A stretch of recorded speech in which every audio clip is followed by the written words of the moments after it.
I've seen leaders really get mean. I've seen leaders get judgmental and degrading. And to me, that has no place in the workplace.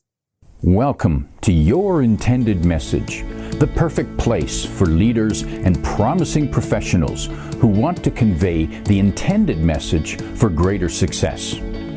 Every week, we interview experts who address the challenges and best practices to deliver your message effectively. That might be one-to-one, one-to-few, or one-to-many. And perhaps the most important conversation, one-to-self. I'm your host, George Torok. My guest today is Dotty Posto. Here's 3 facts that I think you should know about her. 1, Dotty has worked both internally or as a consultant for a lot of big name companies. The Chicago Tribune, KPMG, Pete Marwick, Hewlett Associates, Walgreens, Harley-Davidson, my favorite, Waukesha Gas Engines, Whole Foods Market, and Molson Coors Beverage Company, another one that I know well. That's not to brag, that's to say that she's experienced great, good, satisfactory, bad, and horrible examples of leadership in her career. Second fact about Dotty, her energy and passion for her work are evident in how she coaches and consults with individuals and companies. She's observant of all that's said and not said. She's waiting to call out the elephant in the room, clear challenges, and guide clients in more powerful solutions. The third fact about Dotty is she's inspired by her daughter. In the past 6 months, Dotty has trained for and completed 2 half marathons when she thought that running was truly a thing of her past. And I can certainly relate to that. I'm not running marathons anymore. Dotty Posto, welcome to Your Intended Message. Thanks, George. It's great to be here. Delighted to be talking with you today, and we're going to talk about some of those bad leadership examples who might not necessarily be bad people, just at a bad stage in their leadership development. But is that a kind way of putting it? Yeah, and it may not even be a bad stage in their leadership development. There might just be something going on in their life or challenging point of their development period, because that was me years ago. I mean, I was at a challenging point. I had some things personally and some things just that I hadn't grown through yet. So we don't have to give up on a leader just because they're just not getting along well with people right now. What is your approach? And tell me if this happens. Do they say, Dotty, we've got one of these people, you know the type.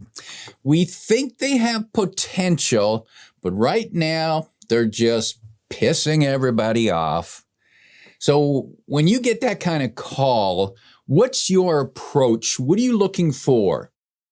One of the big things that I look for is, one, is the company committed to the leader? So that's the first thing. Are they committed to providing them with a coach, providing them with the support for them to actually learn and grow and shift? And then the second thing is that leader open to input?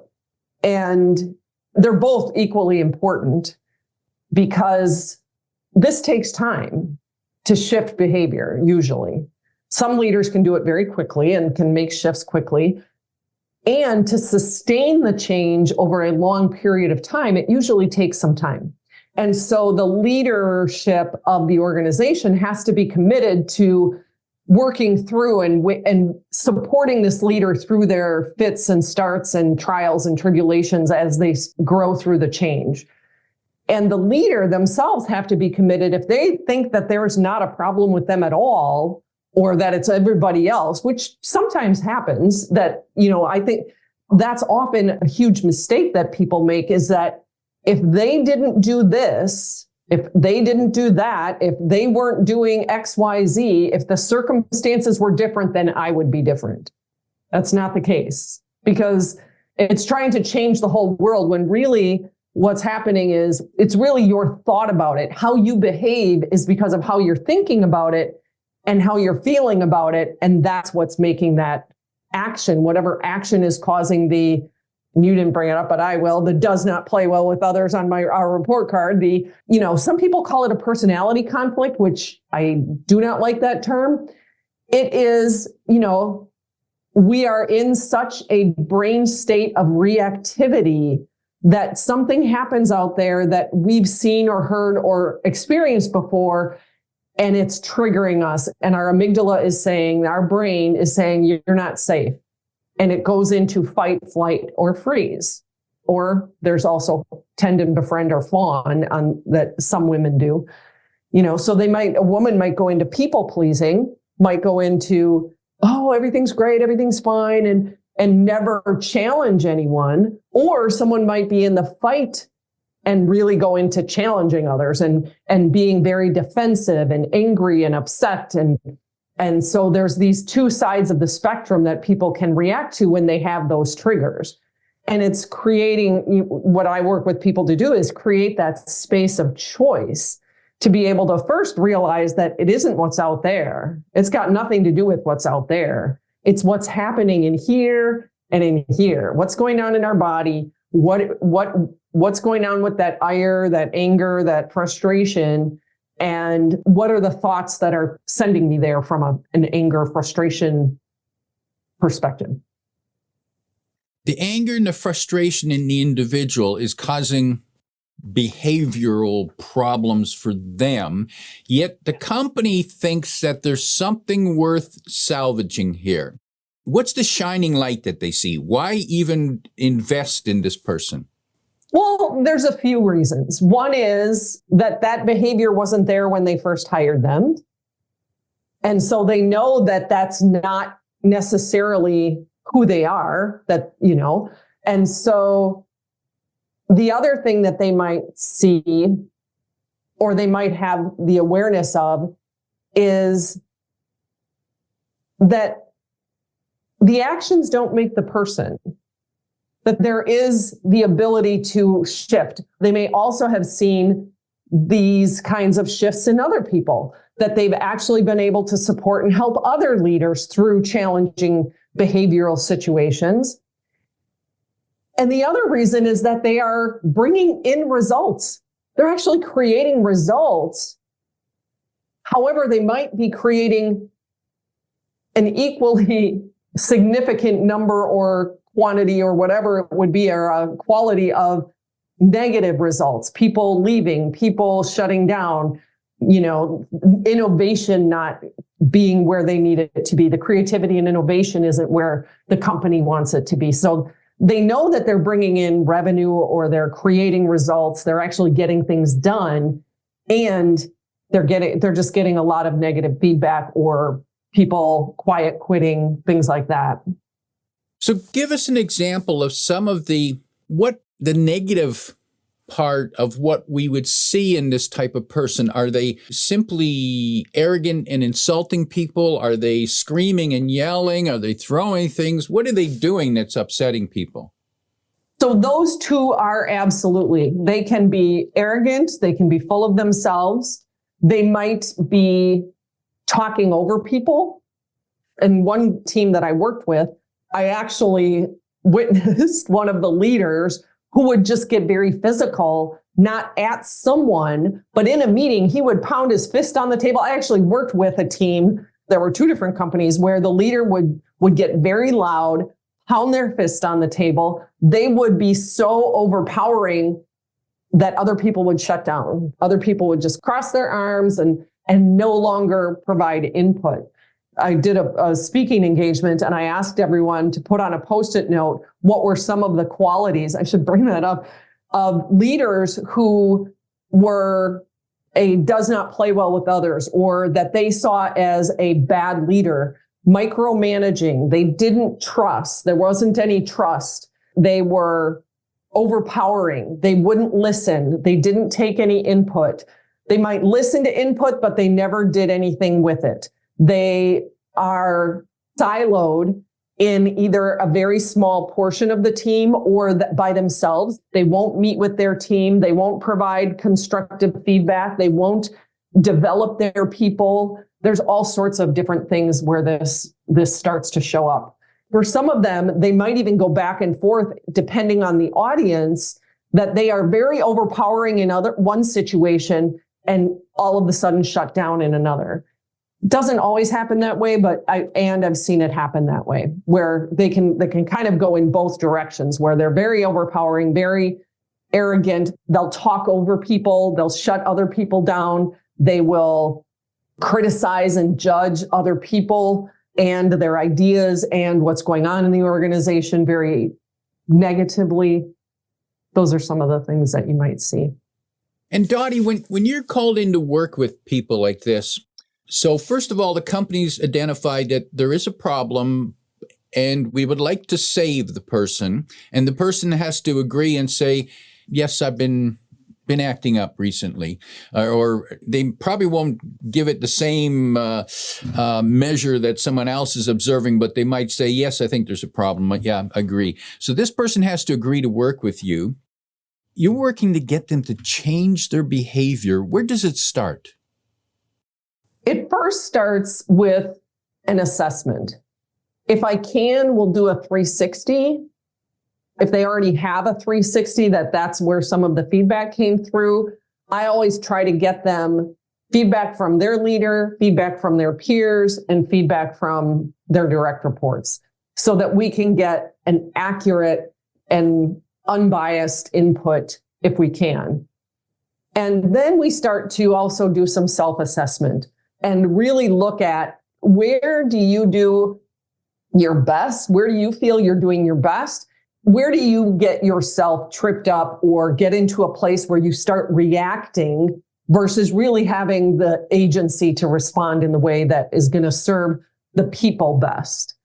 So that's the second step. Then we start with some different tools and techniques to really begin to observe and really work with this leader to try to identify, where are those instances? What's actually happening out there? And begin to help them to start to see what's happening inside their brain. So when I start to see this is what I'm thinking. And that takes a little bit of time to work on that observation process and really begin to witness, become their own witness. And sometimes we work with an accountability partner or their leader or someone else in the organization who they trust, if there is someone like that in the organization that they trust, who can provide them immediate feedback in the moment. So for example, I did this. I was getting feedback that I was too loud in meetings. And part of that is, one, my husband says, I come from the loud family. I have 7 siblings, big family.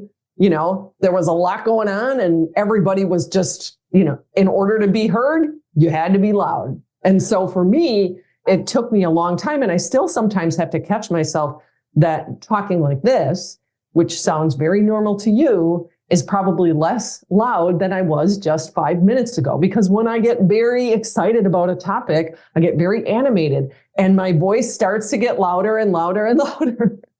And this really came to a head when I was working kind of early in my career at Harley.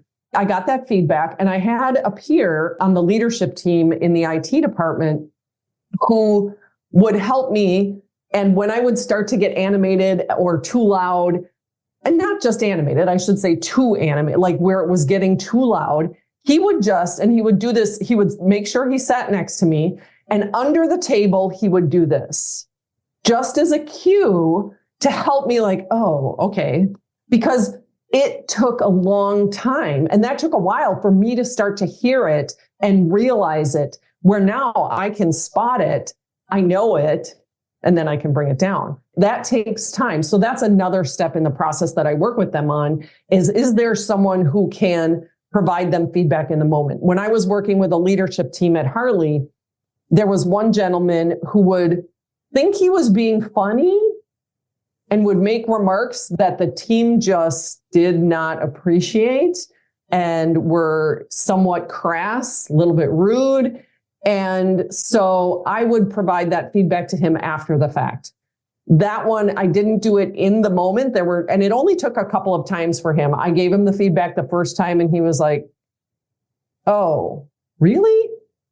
I said, "Didn't you see people's faces?" And getting leaders used to really being able to read the room, tune into what other people are saying, what they're not saying. Sometimes that's a skill that leaders have not been taught.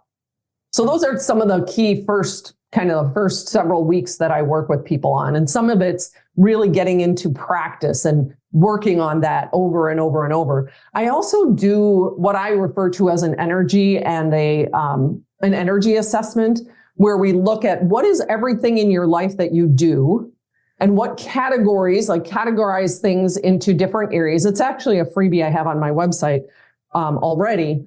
And we look at where is anything out of balance and how do these activities make you feel? And is there anything out of balance? For example, I realized that I was doing a whole bunch in my life relative to my physical health. But in my spiritual health and my spiritual practices, there was very little. I was in a kind of a spiritual shift in my life. It was very awakening for me to see where things were in balance. So we look at work, we look at home life, we look at play. For some people, I coached a woman last year who she had very little play in her life. And we look at it and we assess, what is that saying to you? I don't make any judgments about it, but the leader needs to look at it and decide for themselves, what is that saying? And how is that impacting the energy that I have, the capacity that I have, the agency I have when I go to work and when I'm in these situations? Now, Dotty, when you're brought in to work with people, you're there in an official capacity. And so because of that, you have a certain amount of authority. But what about teammates that are working with this person? What can they do when this person just gets out of hand? It's a team meeting and they just get out of hand. And what can other people in the meeting do to at least prevent anybody from getting hurt? I think there's a few things. When I first started working at Harley, one of my managers gave me 3 leadership principles. And one of them was get curious before you get furious. I am a huge proponent of providing feedback. And if they see an escalating situation, it might even be get curious, ask a question.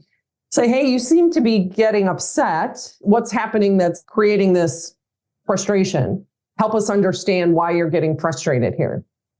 And if they don't feel safe in the room, do they feel safe outside the room and asking that question? Say, hey, you really got pissed off in there. Help me understand what was going on. Is everything okay? And some of it might even be asking about them personally. And that's one of the things I recommend is get to know your team, your leader personally. If you start there, that starts to build the trust that will allow you that leeway, that trust bridge that's going to help you be able to ask those questions, to get curious, to provide the feedback. So as you get to know someone better and that trust starts to build, it's easier to have those conversations. And I can see that one can ask those questions, can get curious if they're colleagues. But what if it's my boss who's the jerk? Same thing. To me, it's the same thing. It's the absolute same thing. This might be good or bad. I attribute it to how I grew up Catholic. I'm not Catholic anymore, but I grew up Catholic. And when we were kids, we grew up in a very liberal, very progressive Catholic church. And all of the priests at the church, I think there were usually 3 at that time back then, and 3 priests at the church, they were all friends of our family.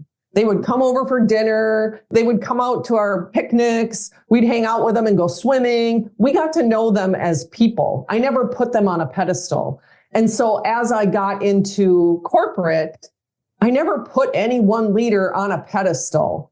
I never had that, and that's, not everyone is like this. I never had that challenge. I shouldn't say never, but rarely had the challenge where I didn't feel I had the agency to provide some sort of feedback or pushback. Everyone isn't like that. And that is a skill that I think is so critical. That's one of the things when I'm working with a whole organization, or at least a department within an organization, is building a culture of feedback. Honest, candid feedback. A second thing I work on is building a culture of healthy debate. So many people talk about others being conflict avoidant.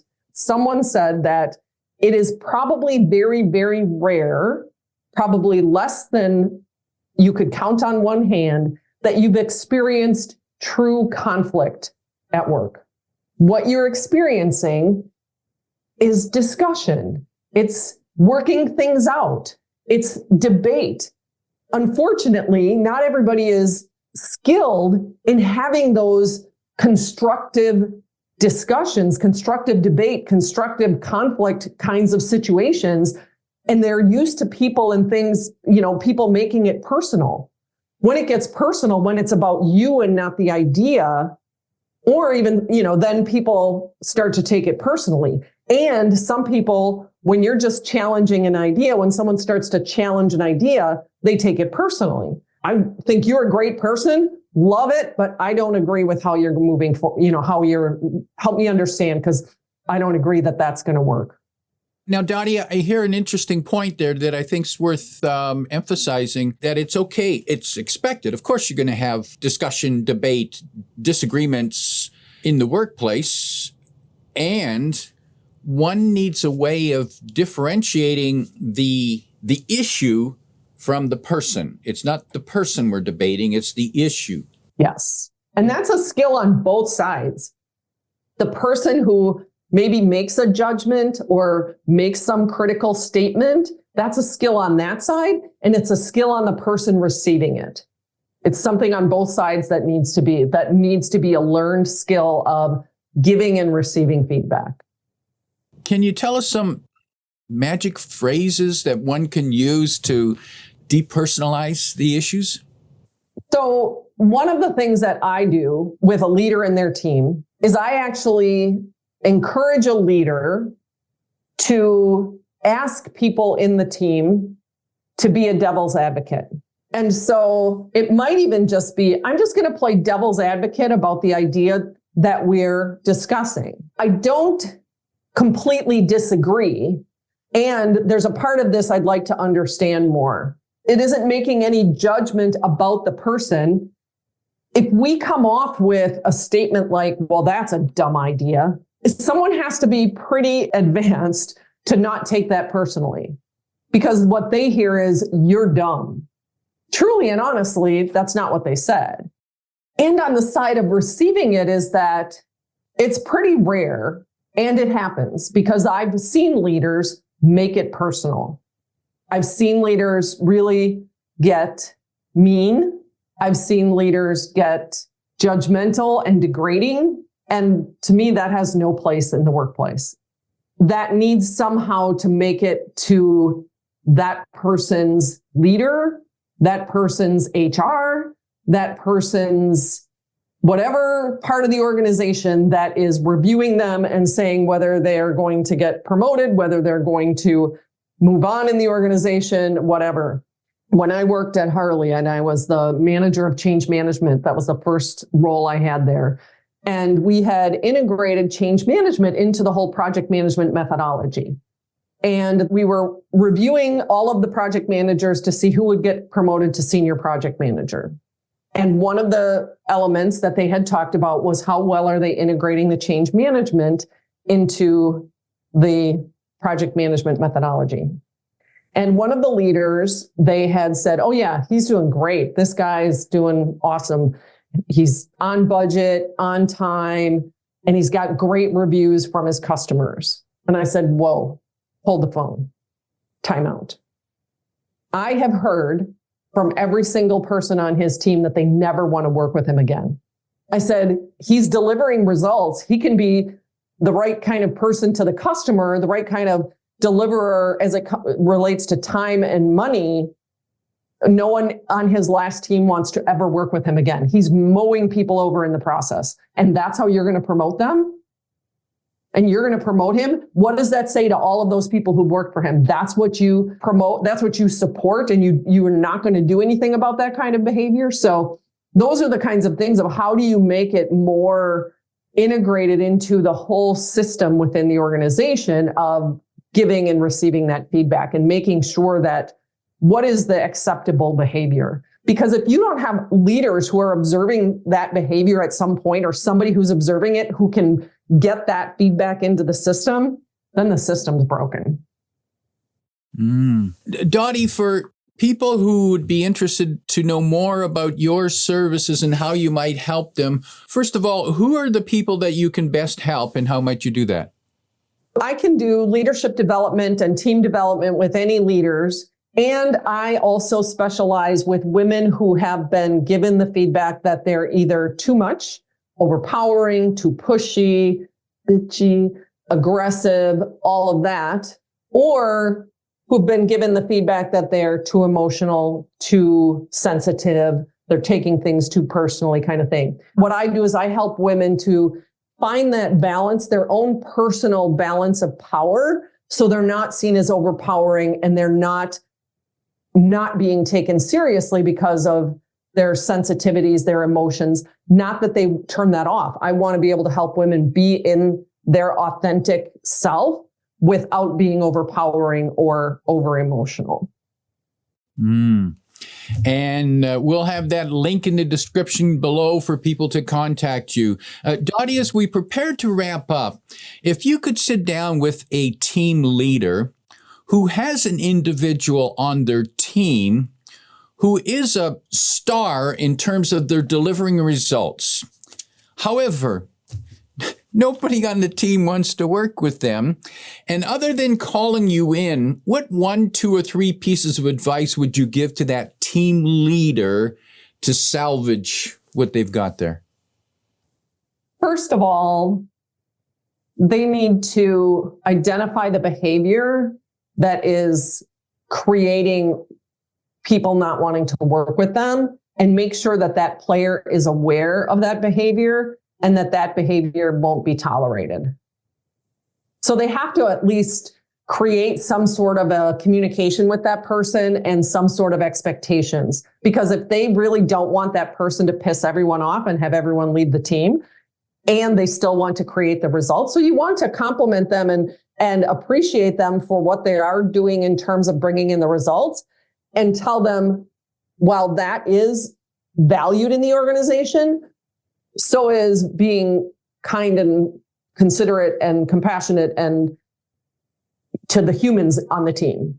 And so really creating those clear expectations of what behaviors would be more acceptable, what behaviors will be tolerated, and then follow the fuck through. You need to follow through. You cannot provide that kind of feedback to an employee and then not follow through. And they need to be able to have someone on the team who's willing to also observe that behavior and share feedback with that person. See if they can find 1 or 2 people who can be that accountability in the room that can say after the meeting, hey, you did it again. Or, wow, really impressed. This meeting, none of that stuff came out. But they have to get specific on an observable behavior and not just a one-off thing. What are those behaviors that they've been experiencing or witnessing over time? Valuable advice. And Dotty, I wish I had that 30 years ago. I wish I had it 30 years ago, George. That's why I do what I do. Because I wish I had this 30 years ago when I was getting does not play well with others on my report card. My guest today is Dotty Posto, reminding you to get curious before you get furious. If you like what you heard, tell your friends and post your 5-star review on Apple Podcasts because that helps more listeners find us. Come back every week for more practical insights to help you deliver your intended message. I'm your host, George Torok.